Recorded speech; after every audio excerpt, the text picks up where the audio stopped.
A pension is most commonly used to provide income in retirement, but did you know that it can also be used to pass on wealth to future generations tax efficiently? Pensions are outside your estate for inheritance tax purposes. This means that when you die, providing you've got your paperwork right, your pension will remain outside your estate for the purposes of inheritance tax and won't fall into the pot, which will be potentially charged to tax at 40%. This goes for pension pots which haven't been dipped into, but also the residue of pension pots that have. So for example, if you spent half of your pension but the other half remains invested, this residue still can be passed on. There is no black hole that your leftover money falls into. If you pass away before you're 75, your beneficiaries will inherit the pot tax-free. This means that, should they so wish, they can spend the money with no liability to income tax. If you die after 75, the pension pot would be taxable at their marginal rate. This means, for example, that if they were a 20% taxpayer, the income would be charged to tax at 20% to the extent that it fell into their basic rate band. If the income went over the basic rate band in a given tax year, that part of the income would be taxed at the higher rate. The recipients of your pension pot don't actually have to spend the money though. It is possible for them to appoint successors to receive the money in the event of their own deaths, allowing it to be earmarked for a spouse, for example, or perhaps for the next generation again.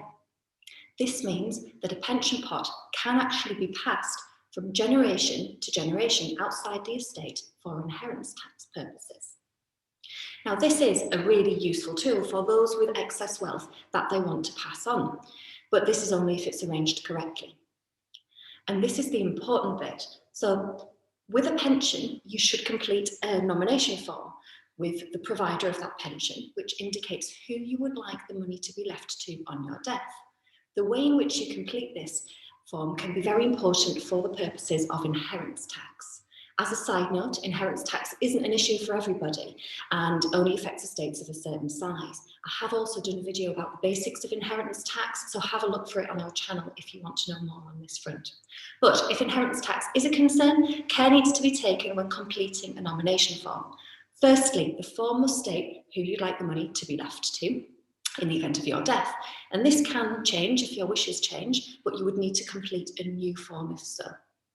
Next, there'll be a place on the form where you will need to indicate your preference for whether you'd like the money to be specifically paid out directly in line with your wishes as stated, or whether you'd like it to be paid out at the discretion of the provider.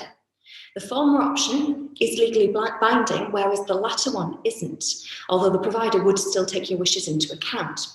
This very important detail dictates whether the pension will come into the calculation for inheritance tax or not. If your wishes are legally binding, your beneficiaries may be subject to a 40% tax charge they weren't prepared for.